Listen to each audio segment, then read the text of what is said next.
What's up mga ka-dailies? Ayan, isa na naman mapagpalang araw sa inyong lahat. Ngayon ay ipapasyal ko na naman kayo sa isang pupuntahan or pinakagustong puntahan ng mga turista dito sa Baguio City. Ayan, kayo po ba'y napunta dito? Well, kung hindi po kayo napunta dito, tara, let's go! Samahan niyo po kami dito sa Mirador Heritage Eco Park. Ayan, so ngayon po kasama ko si Egorota Capture at saka si Mona Lisa Vlog. At syempre, tayo po ay mag-ikot-ikot at hahanapin natin ang magandang spot para sa inyo. Well, anyways, lahat po ng area dito or surface dito, no, sa lugar na ito ay maganda talaga. But syempre, kayo po ang bahalang kumusga. Tara, let's go!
Diyan, sir. Kawawa naman, imbis na mag-enjoy kayo dito sa Baguio. Ayo, lilipat po kayo? Ano yan? Lilipat parang tayo. Sige, talon na. Sana all. Batman.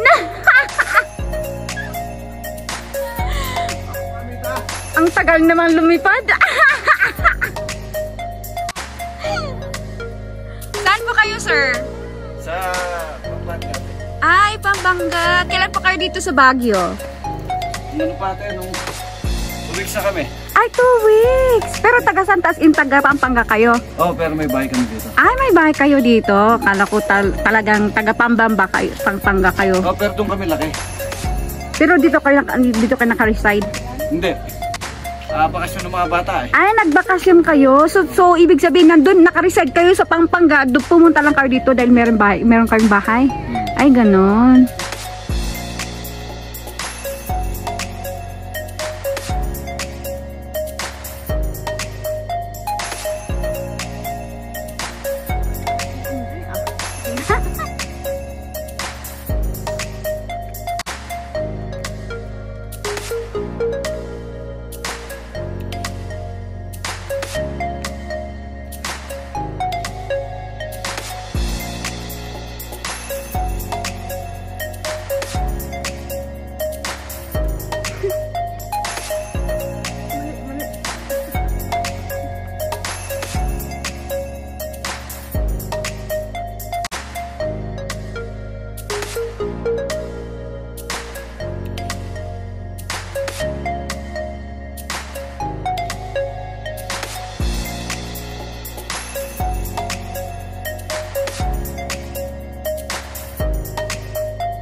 Same din sa akin, pero pinipilit ko.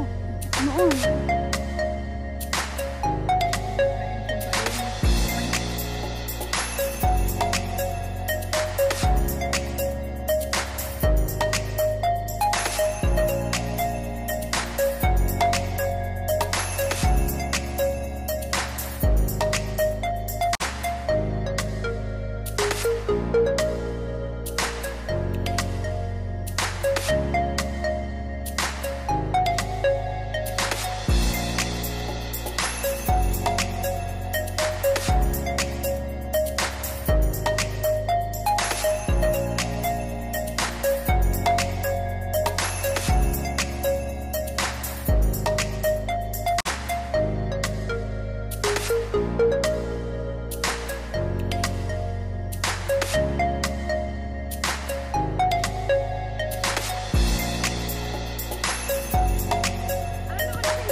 umulan kaya nagtakbuhan kami sa may kubo.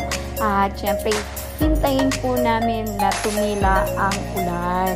Ang sarap mag-jamming dito sa may kubo dahil meron silang upuan, meron din silang, of course, table. At syempre, meron din po silang pwedeng basketball area dito, no? Pero pag umuulan, syempre, meron kang pagsisilungan, hindi lang pag umuulan, kundi pag mainit. Hindi mo naramdaman ng mainit dahil nga may kahoy dito, maramdaman mo yung samyok ng hangin, dapyo ng hangin. Yan. At syempre, pagkatapos ng ulan ay tinuloy po namin ang pag-ikot-ikot dito sa The Murder Heritage. Hindi po yan nagtatapos dahil marami po tayong pupuntahan. Samahan niyo pa rin po kami.